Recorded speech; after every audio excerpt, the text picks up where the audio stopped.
Close the microphone.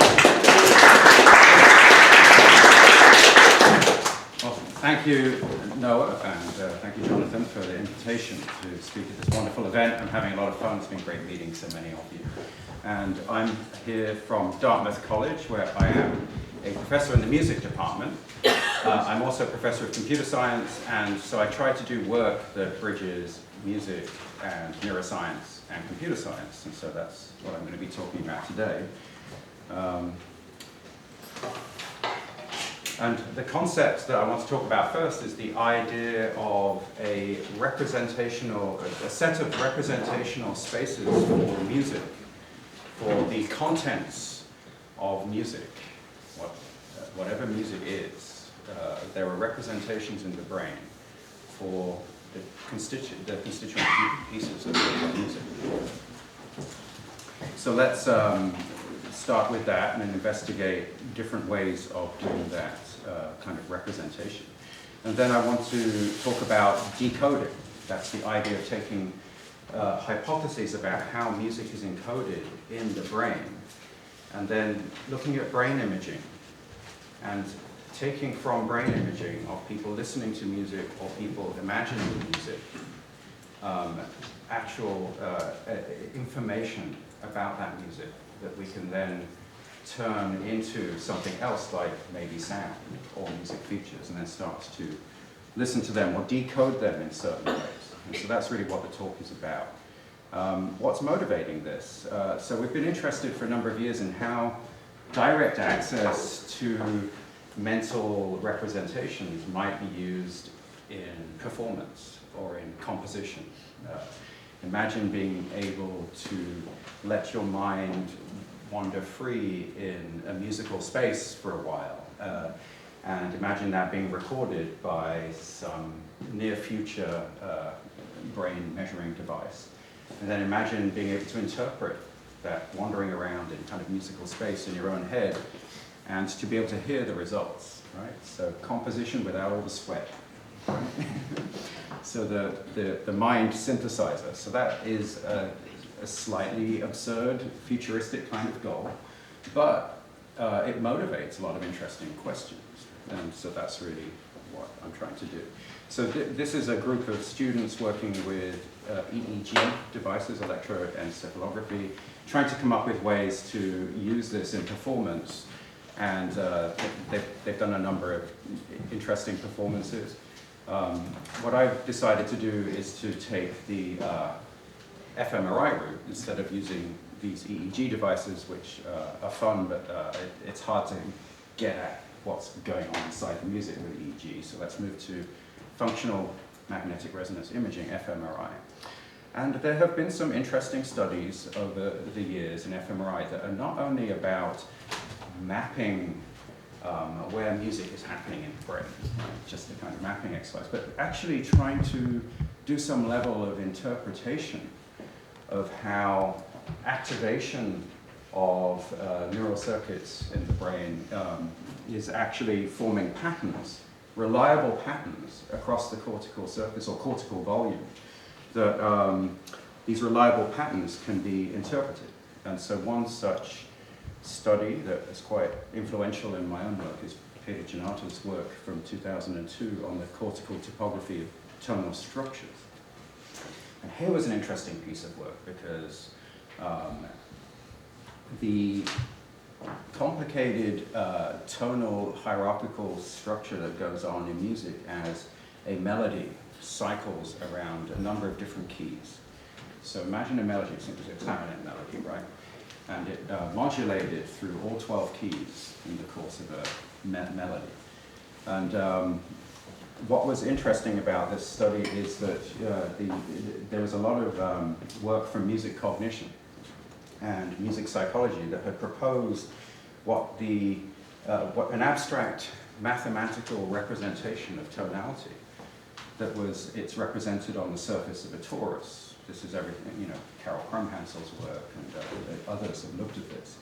Represented on the surface of a torus, mathematically the surface of a torus seems to explain the relationships that are going on when we listen to tonal music. That is, the relationships that go on between chords in a key or between keys themselves.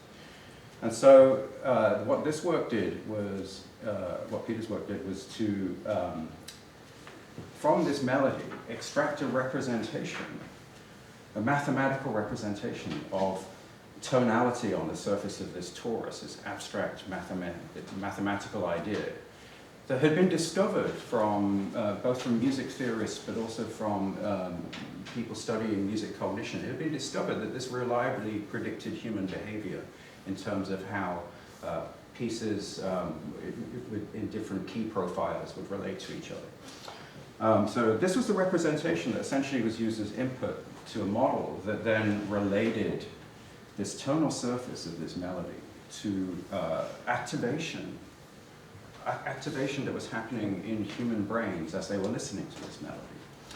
And what Peter found is that you could reliably, there were regions of the brain that would reliably have a pattern as the keys cycle round. And what was remarkable is then a week or two later, same subjects came in, listened to the same piece, but sneakily they'd shifted the starting key.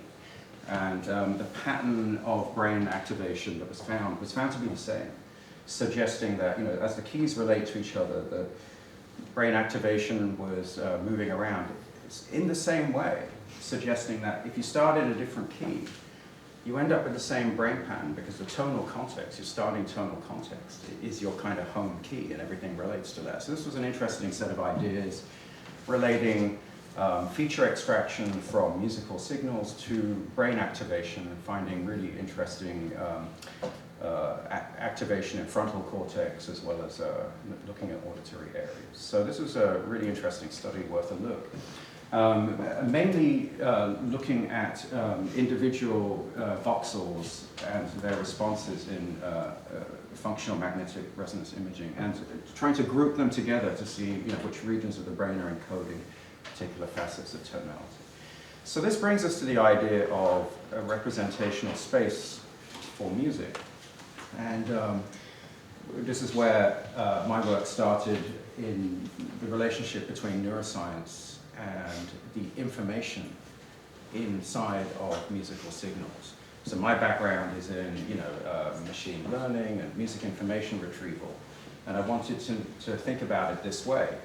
As computer scientists, we're very used to writing a piece of software that will listen to a piece of music and extract some numbers that might have something to do with the pitch content, or might have something to do with how bright the sounds are.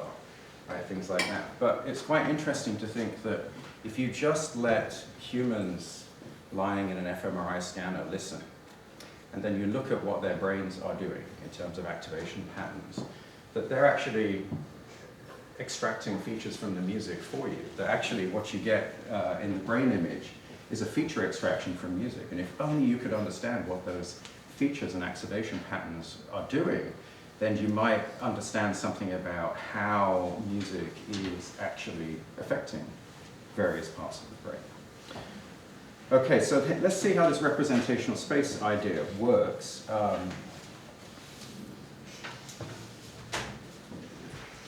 The brains on the left are, we can see activations projected to the surface, and each of those brains is the brain of someone who is putatively listening to a different genre of music, right? So the top genre there is rock and roll, and it's reggae in the middle, and it's Latin music at the bottom, right? And the idea is that, well, clearly there's some part of the brain that's being recruited in listening to music, and actually lots of parts of the brain are being recruited in listening to music.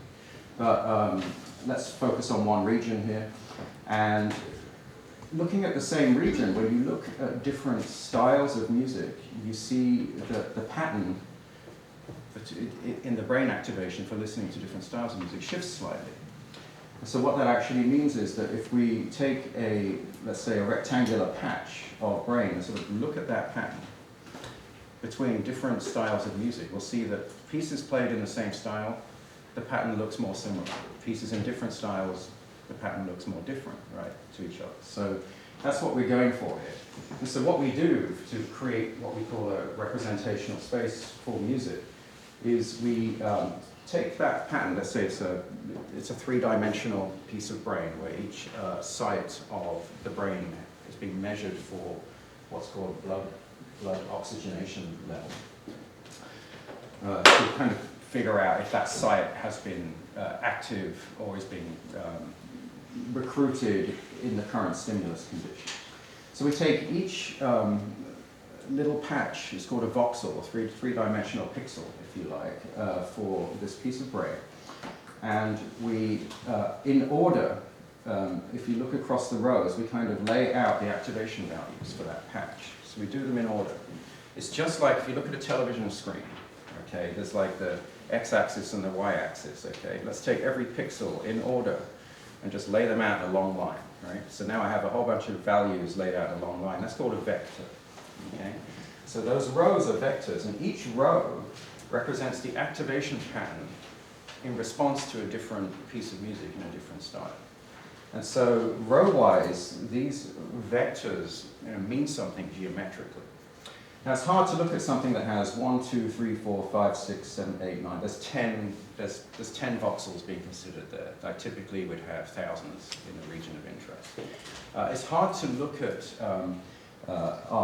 pictures of different genres in 10-dimensional space. Right? We don't really know how to do that.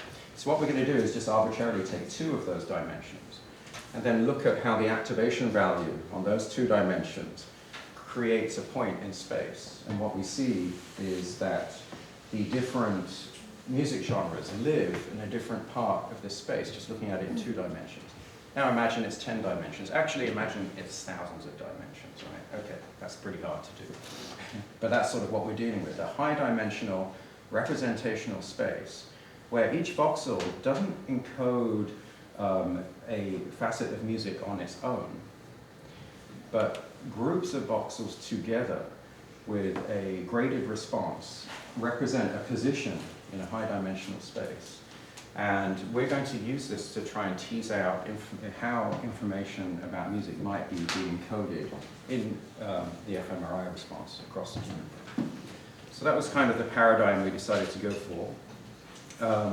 We built a experiment which has the following facets. We decided we'd have, when you do fMRI, you have subjects in a scanner, and you have to lie very still. It's very noisy, it's very uncomfortable, you have to be in the room on your own. They give you a very scary lecture about no metal, all kinds of stuff like that. And the other thing you have to do is if you want to play a piece of music and collect brain imaging data, that's fine, you can do that, but it's going to be very noisy. So what you want to do, meaning that the brain response itself is the signal plus a lot of other stuff is going on. You might be thinking about what you want for dinner tonight while you're listening to the music, right? So what we do is we have to do it multiple times. So we play a piece of music, but over the course of the whole experiment, you'll hear it several times, done in different orders. So if you think about this, so we've got 25 pieces of music in 5 different genres, 5 pieces of music in each of 5 genres. I'm going to play you each of those pieces of music 8 times, right? And so it starts to add up the amount of time. We don't want you in the scanner for much longer than an hour, because you'll start to get tired, maybe you'll fall asleep, maybe you'll just be really angry at us by the time you get out if we leave you in there too long. And so what we're going to do is limit the study to just these 5 genres and 5 pieces of music, which is quite hard to do. You have to decide what you're going to define as music when you do this, right? Okay, so we used Pandora actually to seed 5 different radio stations and then recorded from there. And we did a high quality recording. And then we extracted musical features from these using engineering techniques, but also had some students annotate features of the music, such as melody and harmony, music students. So we had a whole bunch of information sitting around about each of these musical clips. This is what they look like from a spectrogram perspective. Each box there is a different piece of music. There's 6-second long clips in this version of the experiment. We've done other versions where they're minute-long clips. But you can see each piece of music so that each column is a genre, and there's 5 pieces in each genre. So you can see that on the left, these are genres: ambient music, symphonic music, that don't have a lot of percussive activity, and also they don't have vocals in them. Whereas on the right, we have music that is based on a beat, has percussive information in it, and it's also got vocals in it. So country, rock and roll, and heavy metal. Okay, and then on the left, ambient and symphonic. This is how we set up the experiment. We played, the trial consisted of a 6-second clip followed by a randomized amount of silence, during which we're collecting data.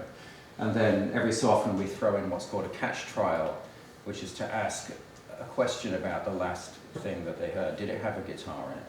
Did the piece of music you just heard have a guitar in it?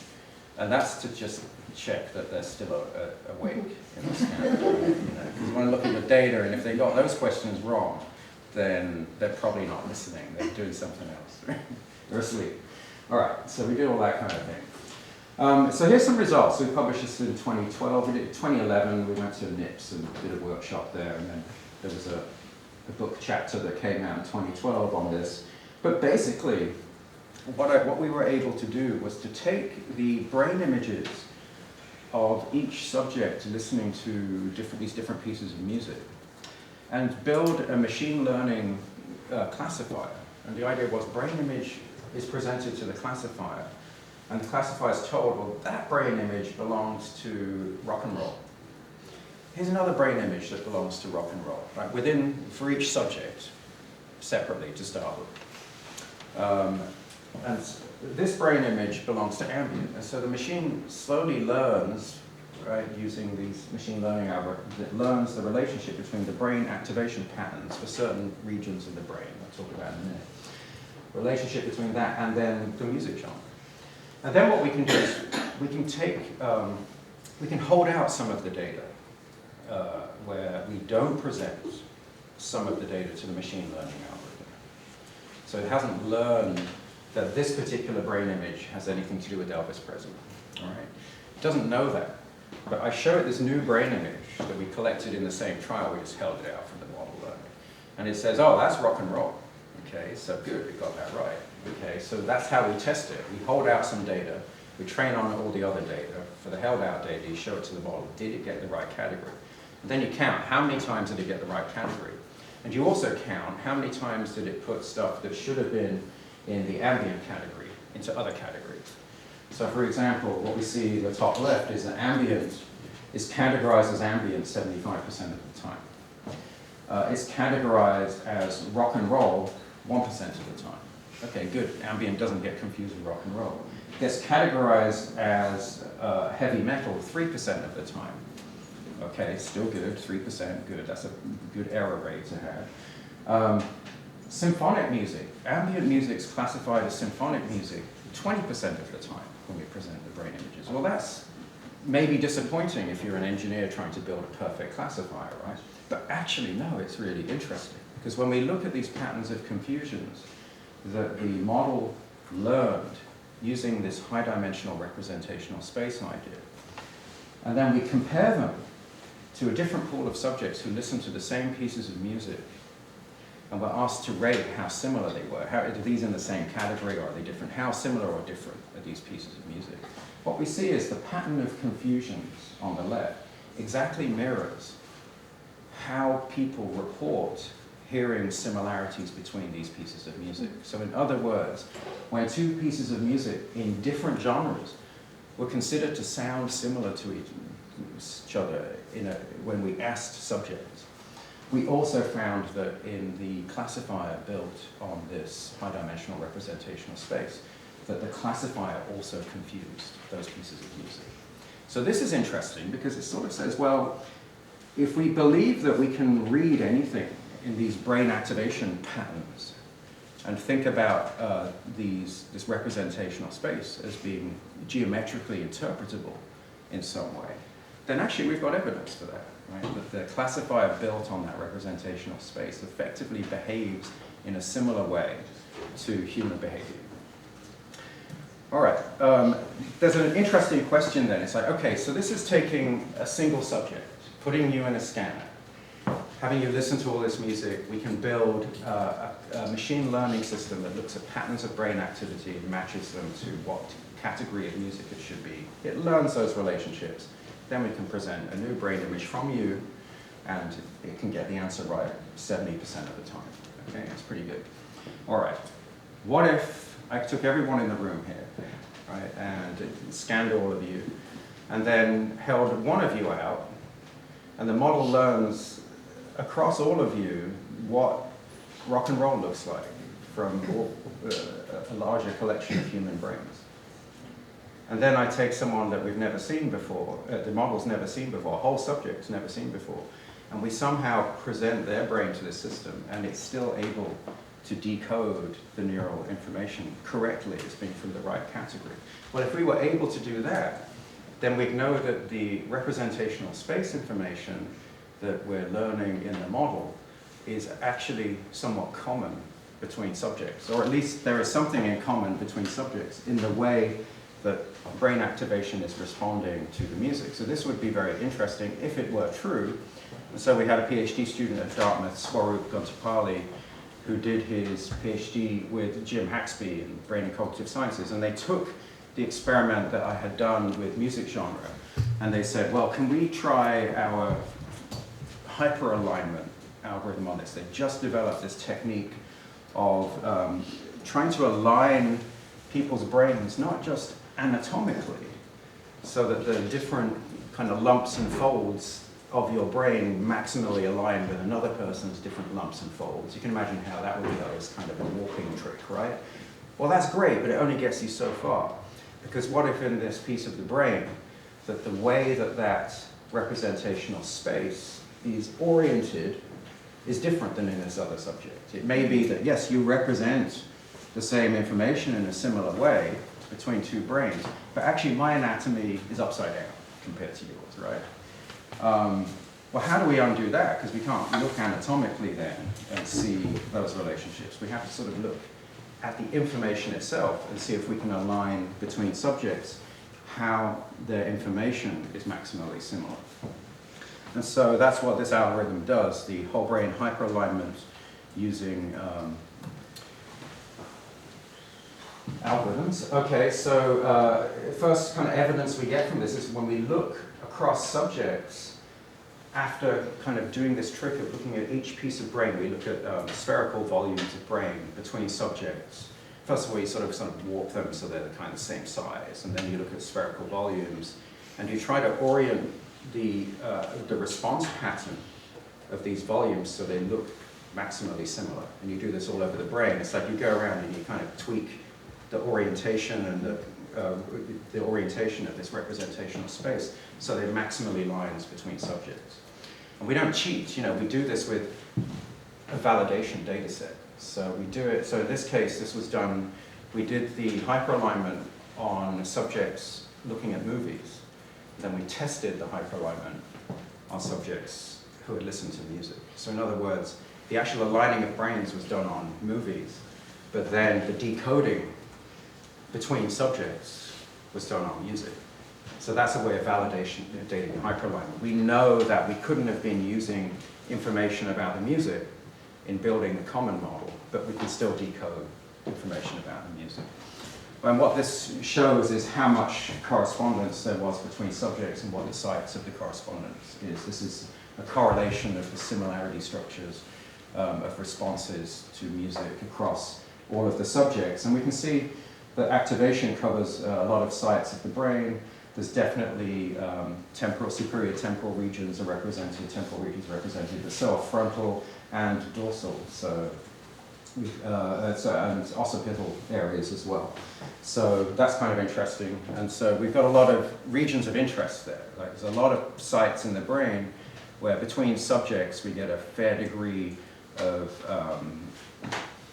correlation between the way in which the brain responds to listening to music. So that's kind of interesting, okay? Now clearly there are also differences, right? For those people who are interested in studying individual differences, if you subtract this off from each subject and see what's left, you've got the individual differences, right? So that would be interesting too, but it's not what we're going for here. So then we got these results, which are quite interesting. When you align people's brains, and you sort of ask the machine learning system to do this learning, and then you present a new person's brain to the system, and it gives you an answer, we found something quite surprising. The within subject classifiers on the left, we did two classifiers. One is classification of the song clips themselves, which is, do you recognize that this brain image is Jailhouse Rock? Okay, so that's one kind of question. And then the other question is, do you recognize this brain image is rock and roll? Right, more generic. So let's focus on the right-hand graph, because that's what we've been talking about, music genre. We found that within subject classifier would perform as much as 80%. Right, so we got that up to 80% if you kind of set up your machine learning right, you can get things to work quite nicely. If we use anatomical alignment, where you just make people's brains look as much like each other by walking and doing the anatomical thing, the results actually go down from the within subject classifier. Anatomical alignment between subjects and then decoding a new subject, you have a 70%.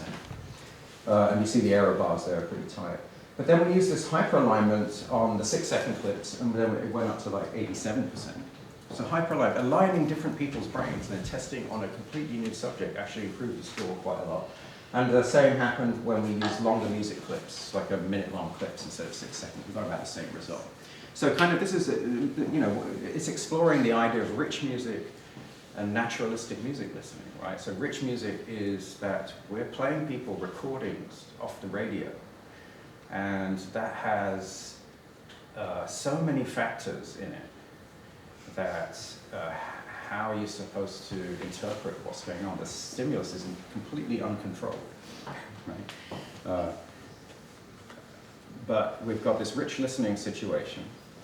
We've got a label for each piece of music, and we're able to reliably recover the label for unseen pieces of music, up to close to 90% accuracy, when we align different people's brains. And one of the reasons why is when you align different people's brains, if indeed do hypothesis that the representational space in different parts of the brain between subjects are related, those spaces are related in some way, that there's some way in which those spaces have a similar response, right? If indeed that's true and you're able to align them and then stack these and sort of sum all the results in a model, if you like, you get a signal-to-noise ratio enhancement. So we think that's what's going on there. Basically, because there's information in the alignment, when you stack all the sub-subjects and essentially sum them in a model, you get a huge information gain.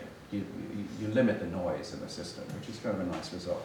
So the take-home from the generic music decoding discussion here is that 80% accuracy for within subject models, 87% accuracy for between subject hyperline models. The classifier confusions that we get correspond with human behavior, at least in the limited tests that we did. And it seems that this idea of a multi-voxel representational space, where we don't consider each voxel as encoding in and of itself a facet of the music, but together they bound a space, which is a vector space, seems to be working quite nicely in terms of interpreting what's going on in the music. If you're interested, we released all of this data. So I teamed up with some people in Germany, Michael Hank and a bunch of others, and we did high-resolution scans of these on a 7 Tesla scanner. And we published that entire data set, including all the code and the audio stimuli and the analysis scripts, in the Open fMRI initiative. So you can go there, and it conforms to some of the open standards for fMRI data sets right now, so it should work with most of the tools that are out there. So there's a kind of toy version of the experiment that's encoded in that data set, so you can just run it and see if you can generate some of these results. And here's a picture that came out of that, just looking at contrasts between different conditions. All right, so I want to kind of move on now. So that was looking at kind of very high-level aspects of music, and that's a useful thing to be able to do, right? So we could have equally said, does this music have voice in it or no voice? We could have asked, is this music happy or sad? We could have asked, do you like this music? You know, we could have created a completely different set of labels for this data and had a machine learning model try to learn that particular representation. So for example, if the question was, do you like or dislike this music, then we could go looking to see if there was a reliable representational space in your head for things that you like. And then we could also ask questions like, well, is the way that your representational space for like, dislike music works, is it similar to other people's? You know, are there communities of likes, dislikers? How do they share or not share representations? So let's move away from that kind of high level into the low level now and think about, well, if we can decode information from human brain imaging, then what if we could actually look at a brain image and know what that person was thinking or hearing in their head, whether it be their imagination or whether it was something they were hearing through headphones and we just have the brain image later. Perception and imagination. And here's a nice study that was done around the same time as I started looking at doing this for music. Paisley et al. Had done some nice work on speech, not using fMRI. The problem with fMRI when you're working with music is it's very slow, right? You get without going into all the details of fMRI, you basically get a brain image every second or two, okay? Music moves a lot faster than every second or two, right? But it's remarkable we've been able to access quite a lot of detailed information even when the timescales are like that. So there's some interesting implications about time and fMRI and the amount of information you can get out of it. But here we've solved the time problem by moving to a different technology. This is called ECOG. And ECOG is a little bit like EEG. It involves electrodes. And in EEG, you put the electrodes on the surface of your skull. In ECOG, they put them under the surface of your skull. And that has to be painful, right? And basically, it can only be done if you remove pieces of skull. So it's hard to get volunteers for this. So instead, what you do, where we have access to this is there's an epilepsy unit at the Dartmouth Hitchcock Medical Center where I work, and we have a postdoc who's working with DHMC, and we've been able to do some nice work with ECOG and music. And usually it's patients who are non-responding epileptics whose condition doesn't respond to drugs, and so they have to have a deep brain stimulation device inserted inside their head, which listens for bad electrical signals that are indicating that an episode might be about to happen, and then they inject a different electrical signal to try and counteract that. So there's actually a computer sitting inside these people's brains after surgery that's listening to the electricity and trying to intervene, which is quite interesting. So here's a study that took patients who are in that condition and measured the electrical activity in the auditory cortex on the surface of the skull. It's literally, on the surface of the brain itself, under the skull, if you like, but this skull had been removed, while the person was listening to words being presented into their ears, right, via headphones. And so then what you do is you record that electrical activity, and you can have a machine learning model see if it can learn a mathematical transformation between the electrical activity across all these little channels of electrodes. It's like 256 electrodes on a grid that are sitting there. They're very tiny, recording very specific sites each. You see if you can relate that electrical activity to the auditory representation, right? The speech that they were presented with contained. And so if you can find a relationship, a reliable relationship between the electrical activity and the sound, right? The components of the sound, if you like, then you can build a model that can mind read and play back the sound, right? And there are obvious applications for that. If you can read, imagine someone who is in their head creating a thought, a speech thought. Could that be read and interpreted? Well, this is perception, right? Okay, so here are some results. On the left is a reconstruction shown as a time frequency graph. It's a spectrogram. It's a log frequency spectrogram. There's about 1 second of time represented here. And what you see is on the right is what was trying to be reconstructed. And on the left is what was reconstructed by the model for words that had not been seen by the model. Okay, so it's trained on a bunch of other words. You present the image, brain image for a new word, or the electrical activity for a new word, see if you can recover the spectrum for that word. But what's nice is once you have a spectrum, or something that looks like this kind of representation, you can turn it back into sound, because we know how to go from the frequency domain to the time domain, and then we can listen to it. All right, who wants to hear some sound examples? All right, okay, you convinced me.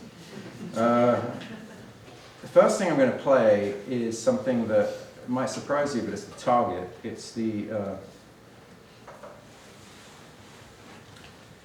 audio target 2.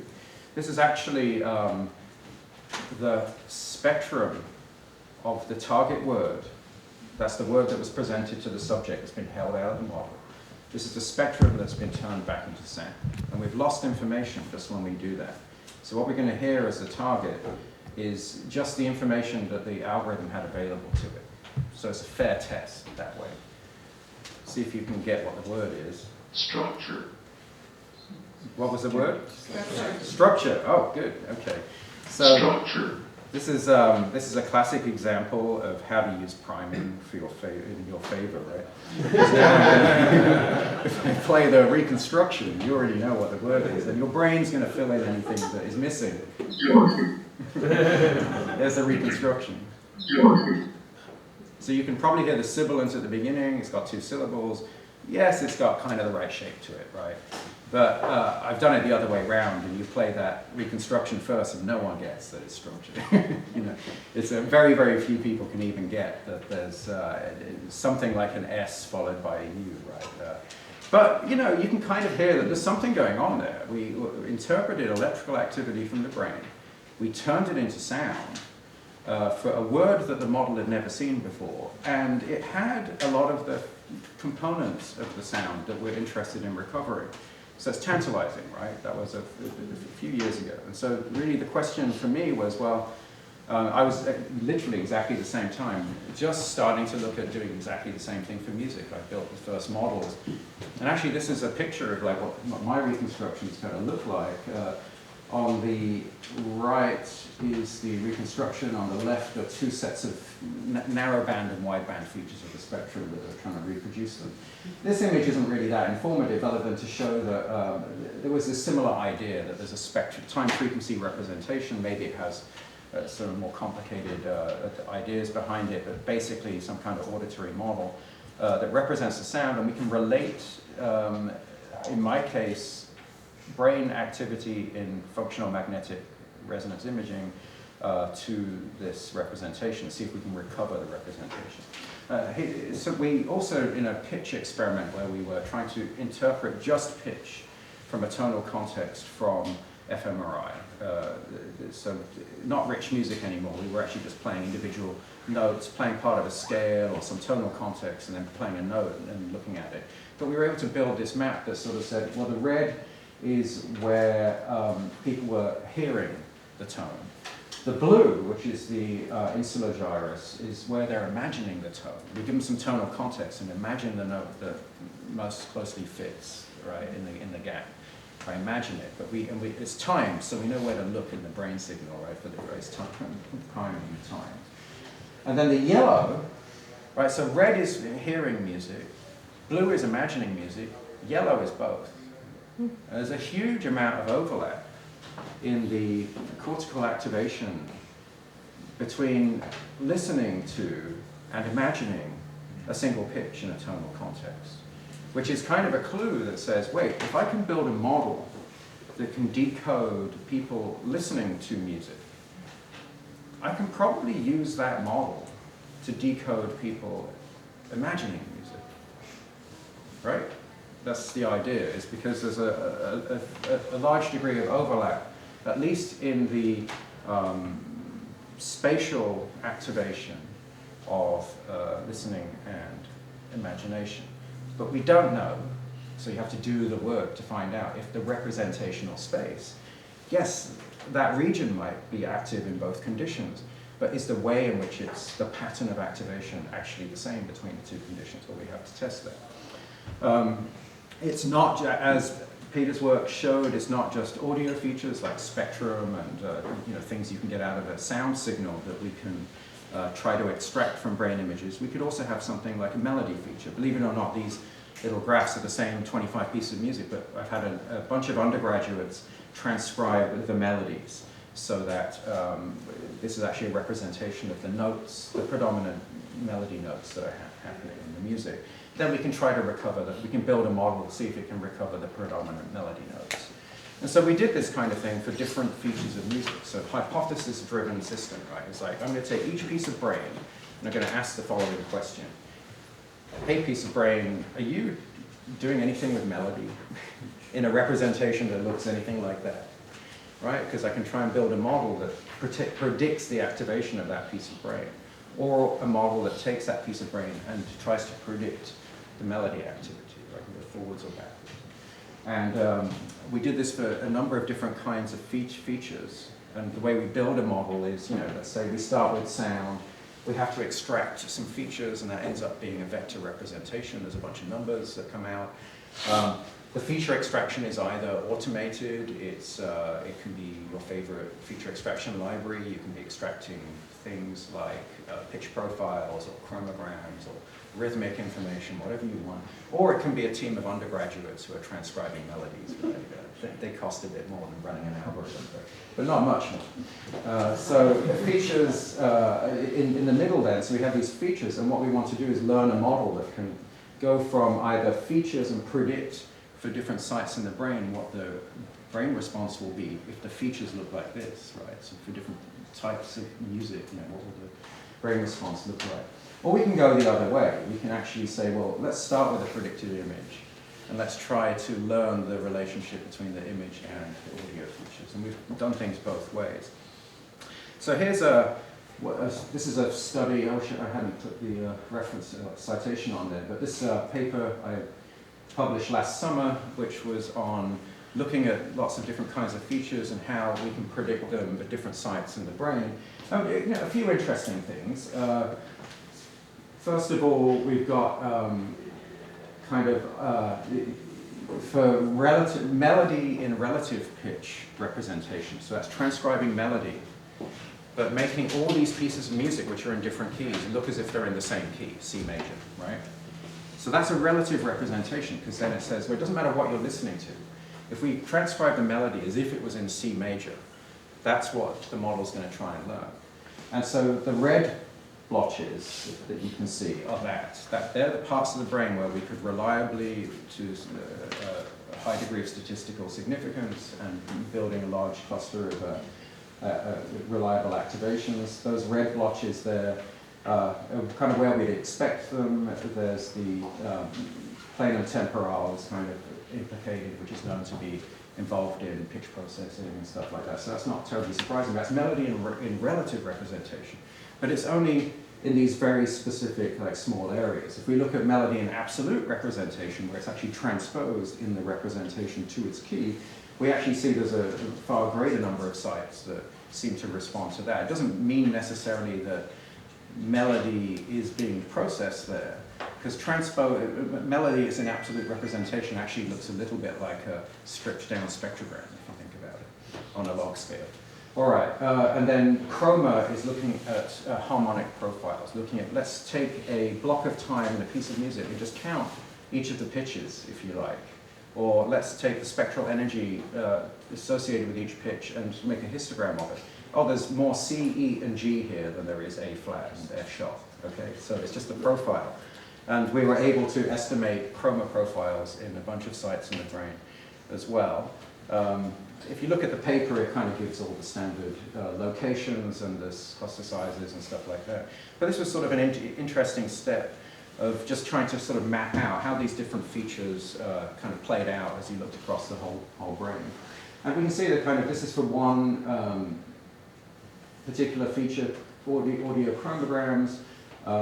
There's a fairly large swathe of temporal cortex that can quite accurately predict what the brain response to a chromogram is going to look like.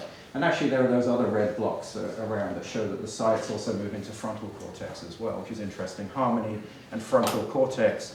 Again, Peter's paper was looking at frontal or prefrontal cortex.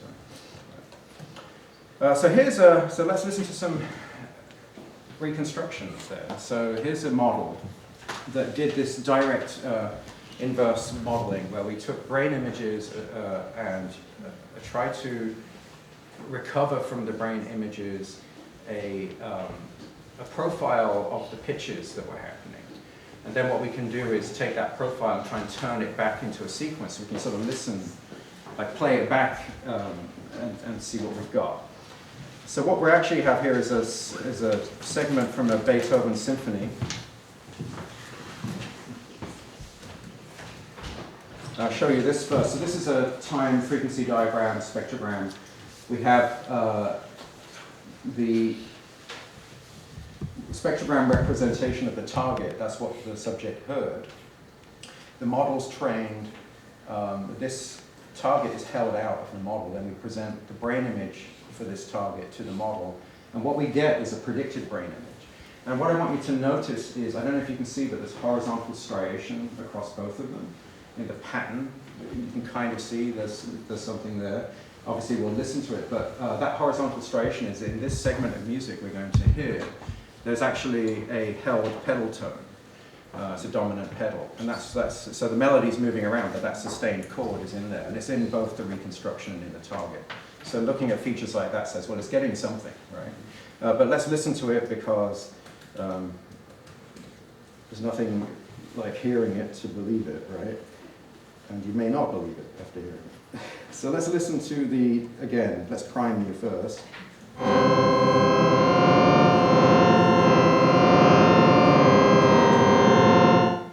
So that's a chromogram representation of part of which Beethoven symphony. Does anyone actually recognize that? So this is.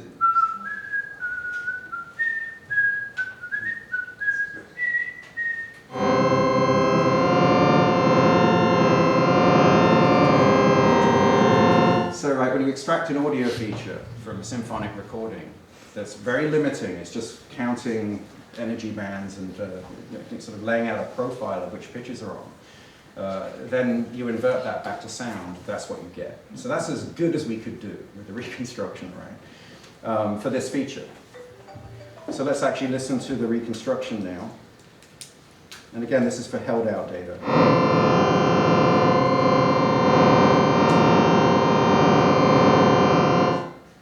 So it's mushy, it's noisy.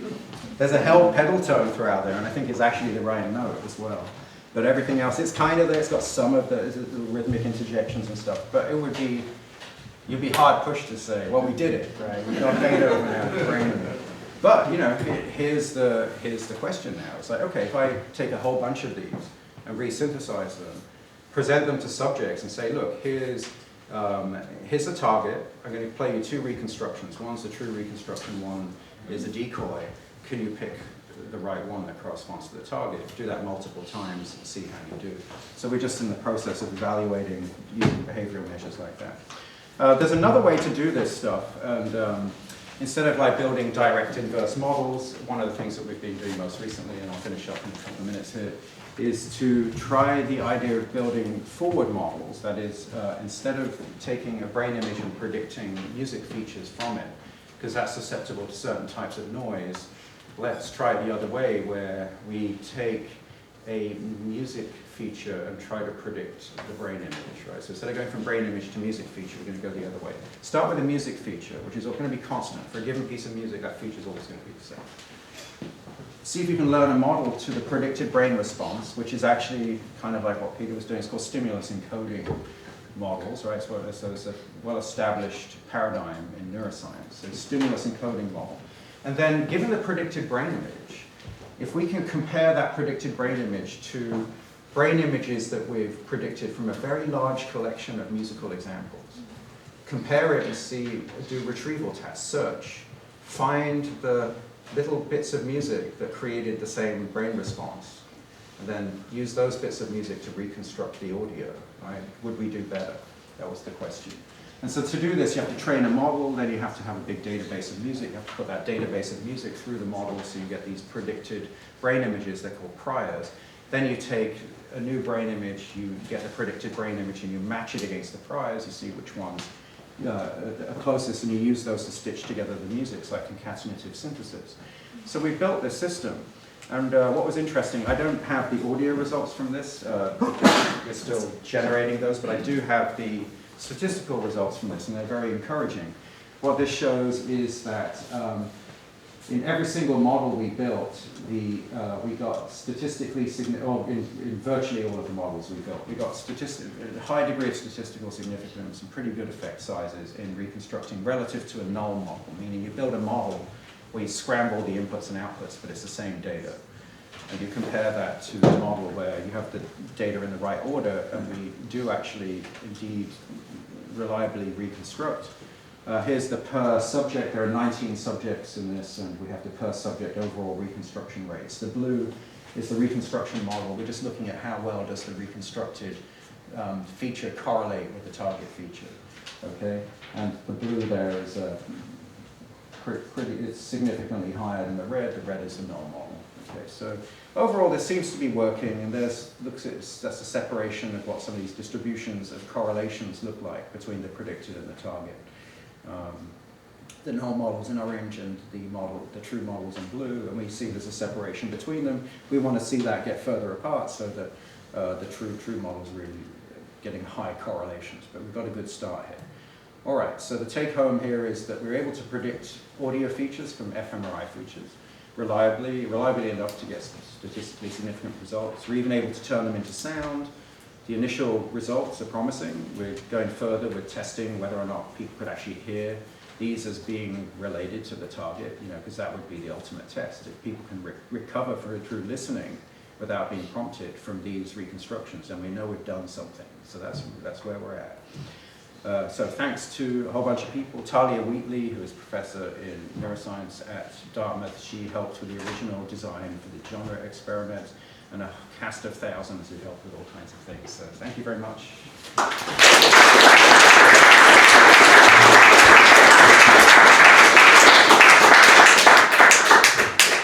Yes. Okay, so brilliant talk, amazing work. Thank you. So I had the thought when you were talking about when the people are hearing the music, and you mentioned something about even when they're not hearing it, and the first thought that I had was, well, so there are two parts to this. Well, if they're asleep and the music is still going, is the brain still responding? Number one. And number two, so we're living in this ocean, and we were having this dialogue before, we're living in this ocean of all of those musics, and God knows what else, literally, including the whole history of the universe and whatever's happening in it, or did happen. But we're living in this massive dataverse, literally, including all of the things we're generating at all levels. So is there any way to do some research on even just like taking these groups of music?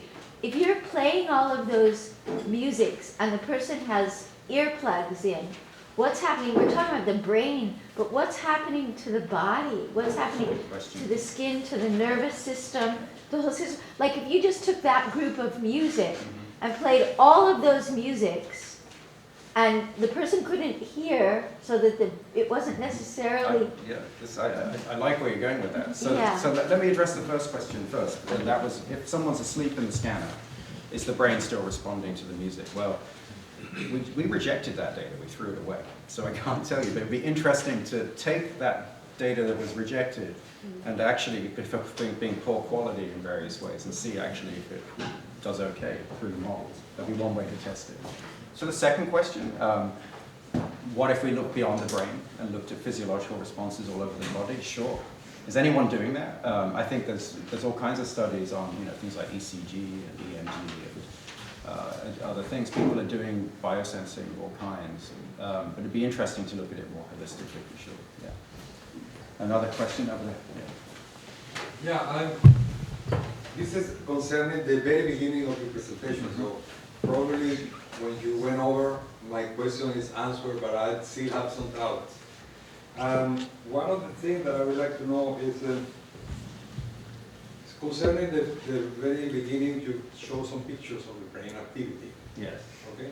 So is this methodology based on a compartmental brain model? where brain activities are localized in particular zones? Okay, that's the question? That's one of the questions. Okay, so let me give you all the questions.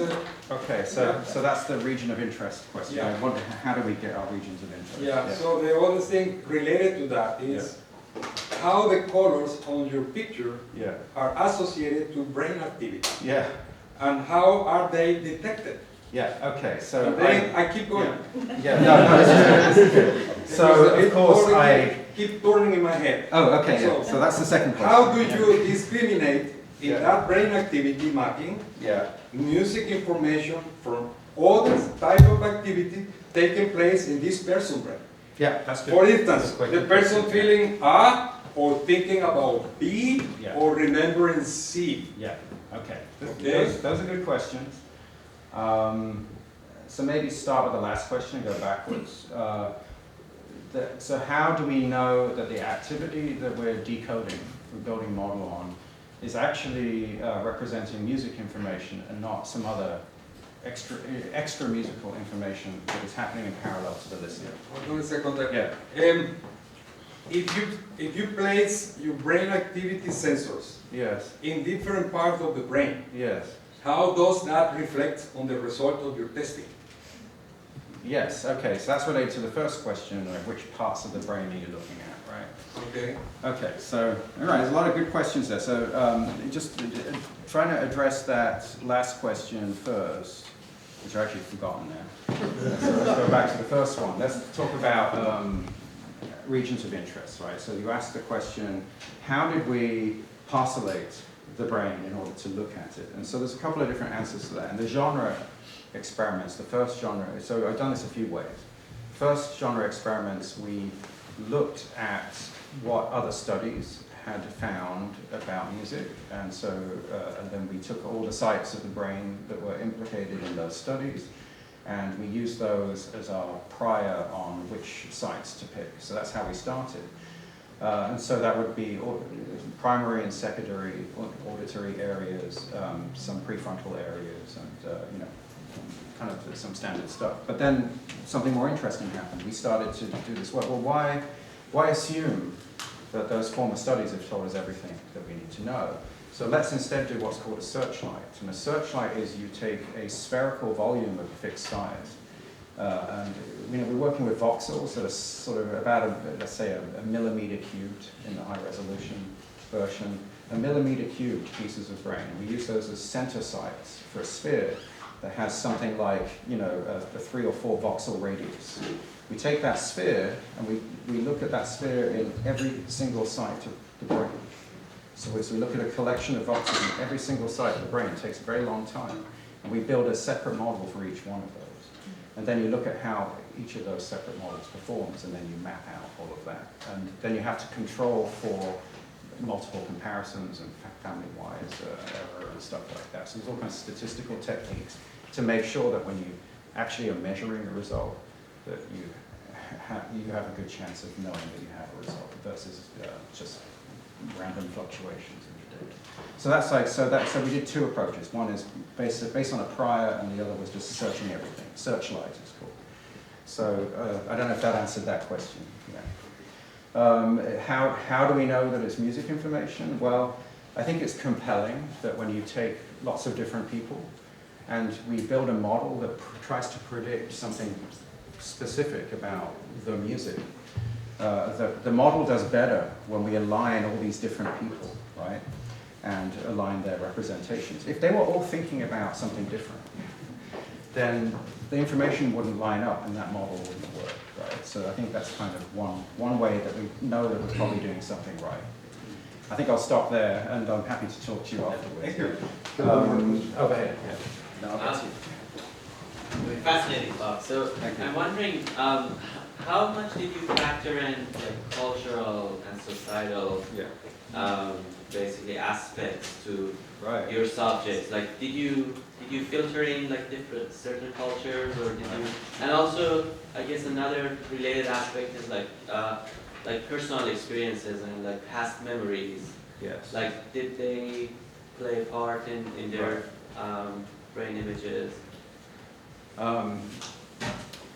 without having anything other than pure logic to go on, I would say absolutely yes, of course, personal experiences and memories are in all of those brain images, right? And so those are going to be the individual differences.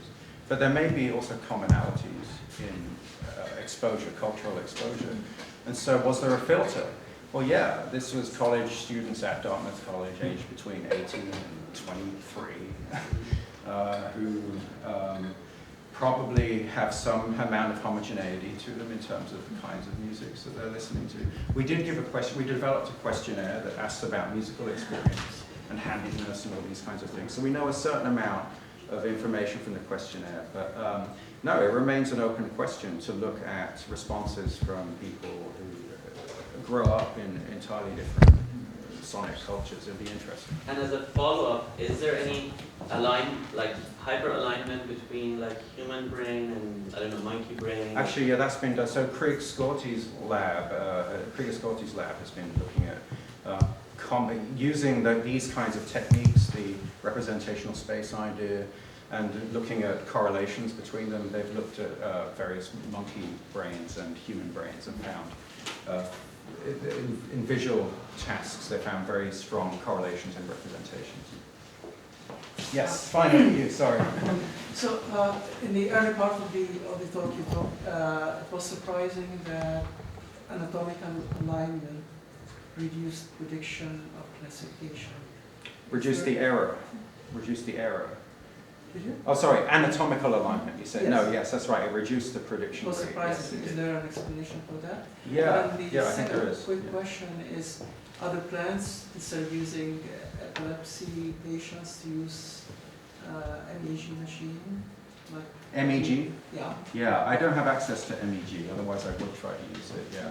I work with an engineer who develops new types of MEG equipment, but his system is about building a new MEG device, not about actually using it to do research.